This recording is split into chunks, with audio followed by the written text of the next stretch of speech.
Bienvenue dans ce chapitre. Nous allons voir comment interpréter le langage corporel de vos adversaires. Dans le langage poker, on dira lire les tells. Imaginez un joueur capable de prédire le jeu de ses adversaires. Lorsqu'il se sait plus fort, il mise sereinement pour prendre un maximum de jetons à ses adversaires. Lorsqu'il se sait en difficulté, il bluffe ou jette ses cartes. Un tel joueur serait virtuellement imbattable. Bien sûr, personne n'est capable d'une telle prouesse. Et pourtant, l'attitude d'un adversaire, et notamment son langage corporel, est significative et en dit parfois long sur la nature réelle de sa main. On appelle les tells les petits gestes qui trahissent l'adversaire. À la Poker Training Academy, nous n'avons pas la prétention en 5 minutes de cours d'être exhaustifs sur les tells. Mais nous pouvons vous donner quelques repères, quelques conseils de base qui vous sauveront la mise plus souvent que vous ne le pensez.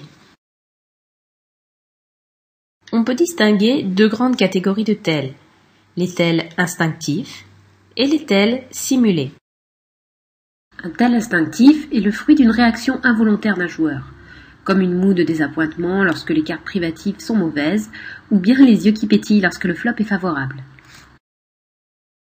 Les tells instinctifs sont fréquents chez les joueurs débutants qui ne savent pas encore maîtriser leurs émotions. Ils sont par contre bien plus rares chez les joueurs moyens ou expérimentés. Les tells instinctifs, eux, donnent une information directe sur le jeu d'un adversaire, puisque par définition, ils sont involontaires.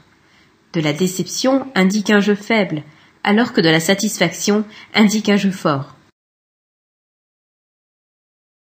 Malheureusement, tous les tells ne sont pas instinctifs, loin de là. Dissimuler ses intentions est une pulsion innée très puissante, si bien que de nombreux joueurs tenteront de vous tromper en jouant la comédie. On parle alors de tells simulés. Les tells simulés sont évidemment fréquents, et pas seulement dans le circuit professionnel. Une partie entre amis vous démontrera qu'à tous les niveaux, on est tenté de feindre pour tromper ses adversaires.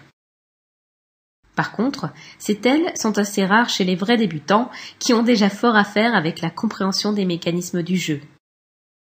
Quand les gens veulent cacher leurs vraies intentions, ils ont tendance à agir de manière opposée à ce qu'ils ressentent réellement. Il est donc nécessaire d'inverser le message afin de pouvoir deviner la force du jeu de l'adversaire. Avant de prendre pour argent comptant tous les signes que vous pensez lire sur le visage de votre adversaire, demandez-vous s'ils sont involontaires ou simulés. Le signe reste le même, mais sa signification change du tout au tout. En général, vous ne devriez pas tenir pour vrai un signe trop apparent, alors qu'un signe rapidement maîtrisé est souvent involontaire. Et si vous ne deviez retenir qu'un seul principe sur les tells, eh bien que ce soit celui du joueur Mike Caro. Il a dit un jour « faible veut dire fort et fort veut dire faible ». Ainsi, méfiez-vous des airs dépités, des mous, des balancements de tête négatifs. Tous ces signes sont souvent synonymes d'une bonne main. Mais ne craignez pas trop les fanfarons qui poussent leurs jetons violemment au centre de la table ou qui vous regardent de haut. Ils ont rarement le jeu qu'ils prétendent avoir. Intéressons-nous maintenant en détail à quelques tells classiques et souvent involontaires. Vous entendez ce tap-tap sous la table ? Eh bien, c'est votre adversaire qui tape nerveusement du pied. Ce n'est pas bon signe, une telle excitation est généralement synonyme d'une grosse main. Lorsque vous prenez vos jetons en main, lors d'une annonce, observez rapidement les adversaires à votre gauche.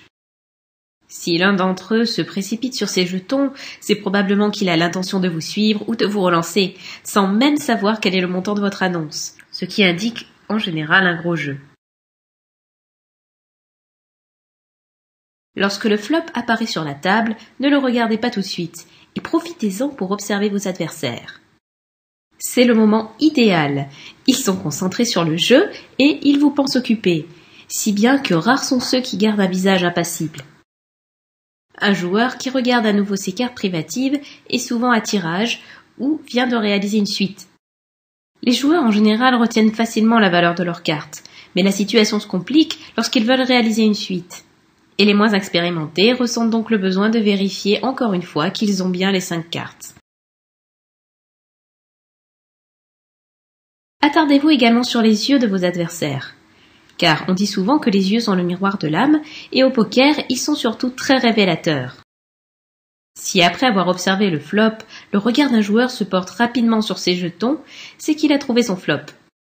S'il semble ensuite désintéressé par le coup, c'est encore pire. Au contraire, si l'adversaire observe longuement le flop, c'est qu'il n'a pas trouvé ce qu'il cherchait. Observez de même les épaules de vos adversaires. Un mouvement rapide vers le haut indique la satisfaction, alors qu'en général, des épaules qui s'affaissent sont signe de dépit. Sachez enfin que les tels commencent dès le moment même où vous prenez place à votre table. Ainsi, votre façon d'empiler vos jetons en dit long sur votre style de jeu. Un joueur serré range habituellement ses jetons avec soin, les classant parfois par force et les recomptant souvent. Il y réfléchit à 2 fois avant d'investir ses piles bien ordonnées. Le tapis d'un joueur large est rarement en bon ordre. Ses jetons ne sont que des morceaux de plastique qu'il pousse souvent devant lui. Il compte rarement son tapis, qui, il est vrai, connaît d'importantes variations. Vous avez l'œil? Vous pouvez décrypter le langage corporel de vos adversaires, alors il ne vous reste plus qu'à adopter une attitude impassible et illisible.